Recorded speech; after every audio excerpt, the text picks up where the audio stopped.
Grupi humanitar I të rinjve Shkodër ka organizuar një mjedis festiv ditën e Fitër Bajramit në shtëpinë e fëmijës të moshës 6 deri në 15 vjeç. Vullnetarët të këtij grupi bashkuan kontributet e tyre për të krijuar të vegjëlve momente të bukura, si dhe për të dhënë mesazhin e kujdesit për këtë shtresë, tha koordinatori I këtij grupi Ridvan Luzaku.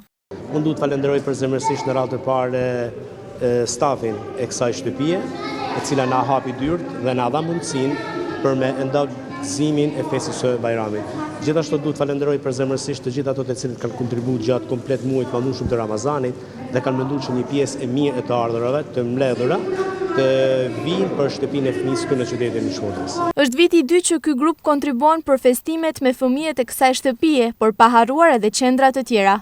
Ky është viti I dytë që ne rikthehemi tek shtëpia e fëmijës në qytetin e Shkodrës, pavarësisht se nuk lajmë mangët edhe shtëpinë e të mushumëve, po në qytetin e Shkodrës, në qytetin e Vaudensit, të mushuarit të cilët janë pa përkrahje, mundohemi që të rinë sa më afër.